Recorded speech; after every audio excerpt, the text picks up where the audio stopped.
Sabatino, I want to continue this conversation you had raised in your opening statement as well about individuals who had false documents when they crossed the border at the land ports of entry. So there's really two things that are connected here. One is the ability to be able to identify false documents. I'd assume that's dealing with the document plus facial recognition.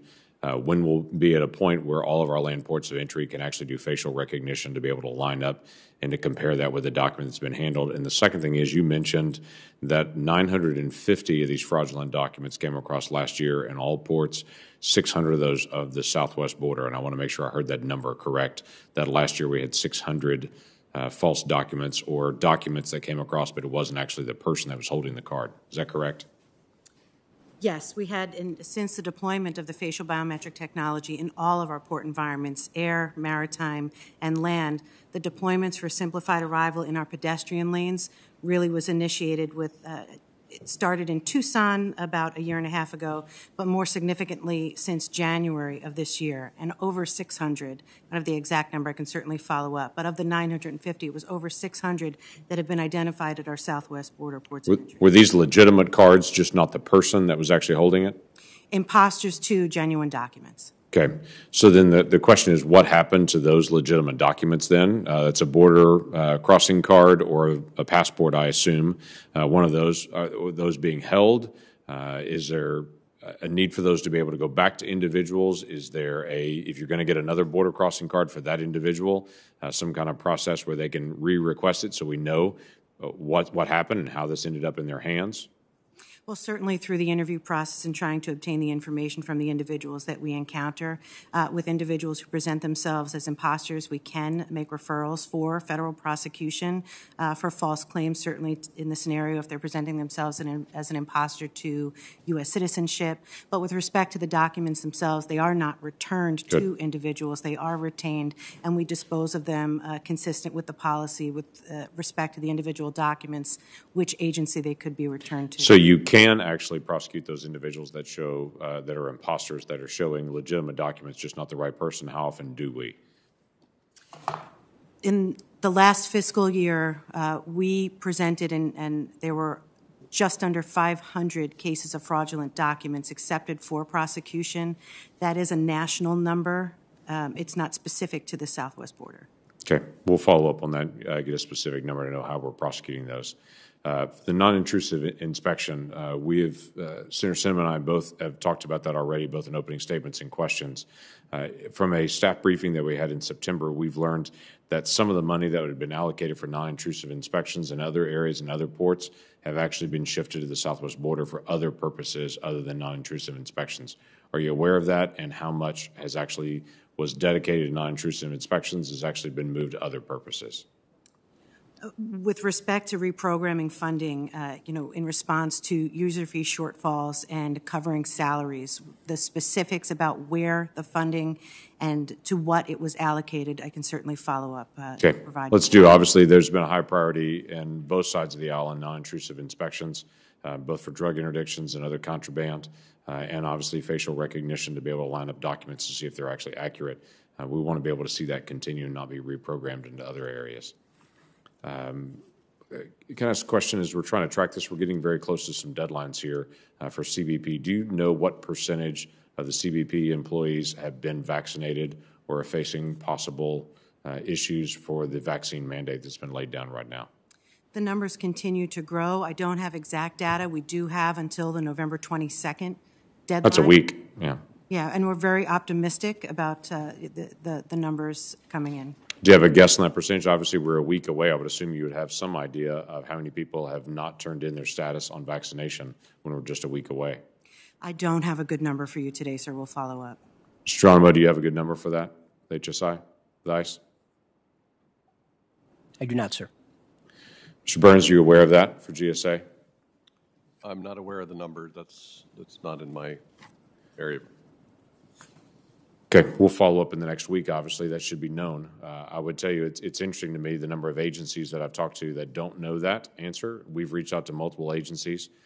We deal with the federal workforce issues as well as national security issues.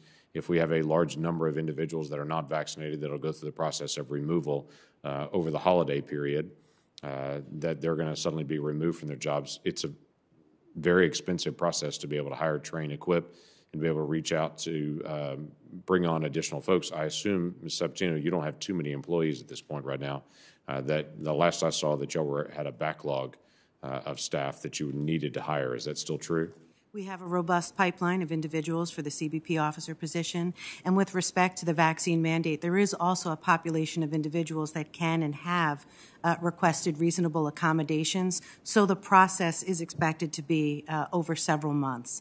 We have been very engaged with our stakeholders as well, ensuring that they understand what the timelines for any impact, and we will forecast for them as soon as we see any even remote potential for that. So your timeline for the accommodation and the answers to get back to individuals that are asking for accommodation is when? Whether that be medical, personal, or religious accommodations? For religious and medical, and it is an established process to go through to request reasonable accommodations. It's not new for the vaccination mandate, and it's going to be contingent on the volume that we do have. But you expect that to take how long?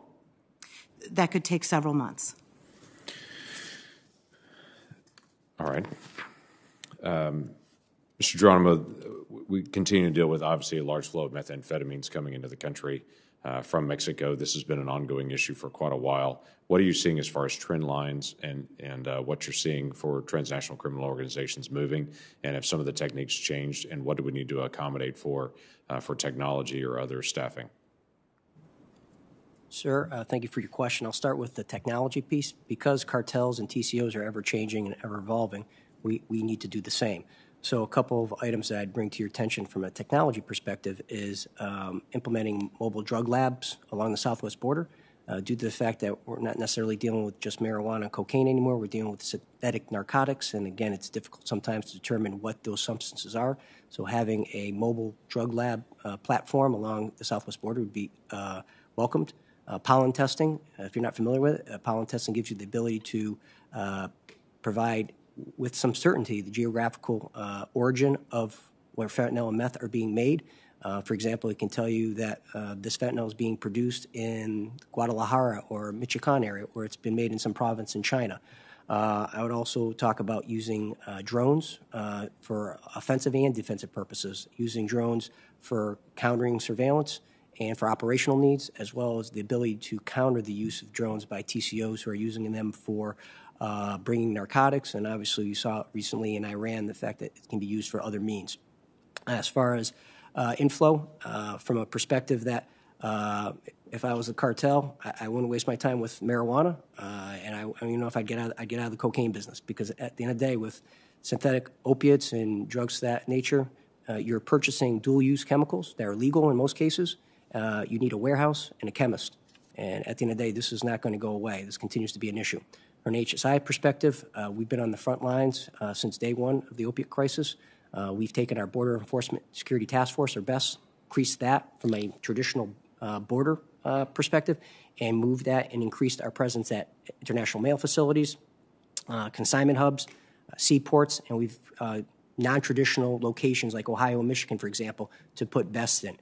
We have operations like Die Another Day, which is a partnership with CBP, U.S. Postal Service, DEA, focusing on pill presses that are being imported into the United States to be used to make illicit substances. When it comes to precursors, HSI and CBP are leading the way, by far leading the way in that. In the last 18 months, we've seized over 500 kilograms of precursors destined to TCOs. That's 1 million pounds of precursors to be used for meth and fentanyl. The other thing is partnerships. We are in tune with our federal and state and local partners, CBP, DEA, U.S. Postal, FBI. There's not a place where we're not working collectively together as a whole government approach. I understand your frustration in this, but it's not from a lack of effort on behalf of the men and women within HSI and CBP working the front line, sir. Thank you. Thank you, Senator Langford. Next, I'll